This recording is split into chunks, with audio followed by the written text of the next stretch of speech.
Joanna Jadlow is our next guest. She's a CPA who specializes in divorce. Joanna, good to have you this morning. To be here. Good morning. Well, in the end, was my father right? Is it always about the money? It's usually about the money because study after study shows that money and financial disagreements are the number one cause of divorce. Number one. Yes. Survey says it's about the money. Mm-hmm. That's right. Well, here's the thing. The reason we have you on this morning is because, it's the Christmas season. And I won't kid you. Christmas stresses me out to some extent because I never know how much to spend or who should be on the list, or am I spending too much? Am I coming off the cheapskate? This is a pressure I think a lot of guys feel. I don't think it's just me. Maybe a lot of people, maybe women feel the same pressure, but I feel it, because I don't know what to buy. So there's this pressure. So then you put this dynamic into a relationship, into a marriage. And you have concluded that a lot of couples at this time of the year squabble about the money being spent on Christmas and what's going on. And that's not indicative of a good relationship. Right, exactly. Yeah, there's a couple of new surveys that have come out showing that 48% of people do clash about money around the holidays, and there's a good chance it's even higher than 48%.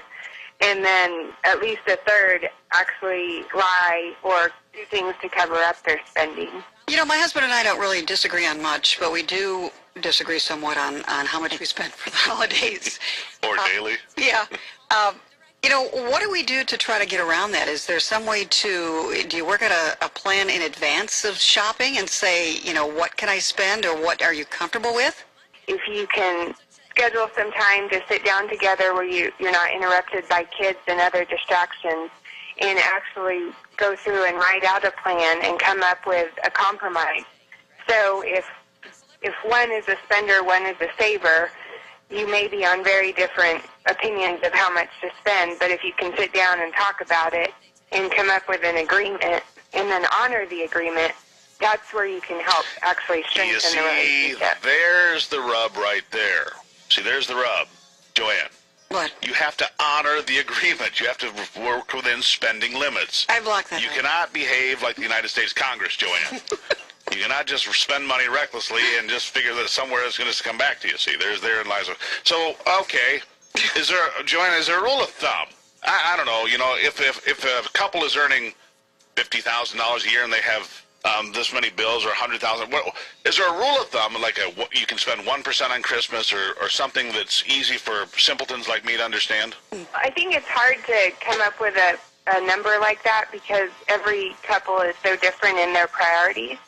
So some people could have high house payments, car payments, etc., that really keep them strapped at Christmas.